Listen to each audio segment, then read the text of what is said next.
হাসিনা সরকারের পতনের পর বিএনপি নেতাকর্মীদের শান্তি শৃঙ্খলা বজায় রাখার নির্দেশনা দিয়ে আসছিলেন দলটির ভারপ্রাপ্ত চেয়ারম্যান তারেক রহমান। কেন্দ্রসহ জেলা ও মহানগর বিএনপির শীর্ষ নেতারাও একই বার্তা দিয়েছিলেন কর্মী সমর্থকদের। অনেকেই নির্দেশনা অনুযায়ী মানুষের জানমালের নিরাপত্তা এবং রাষ্ট্রীয় সম্পদ রক্ষায় পাহারা বসালেও উচ্ছৃঙ্খল কিছু নেতাকর্মী কোনো নির্দেশনাই তোয়াক্কা করেনি। বিএনপির নাম করে হামলা, ভাঙচুর ও লুটপাট সহ চাঁদাবাজিও চালিয়েছে একটি পক্ষ। তাদের প্রত্যেকেরই তালিকা তৈরির জন্য নির্দেশনা দিয়েছে বিএনপি নেতারা।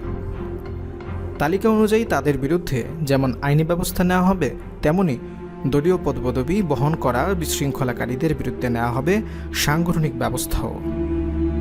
ইতিমধ্যেই বিভিন্ন এলাকা থেকে বিশৃঙ্খলাকারীদের তালিকা তৈরি করা হচ্ছে বলে বিএনপির একাধিক সূত্র জানিয়েছে। একটি সূত্র জানিয়ে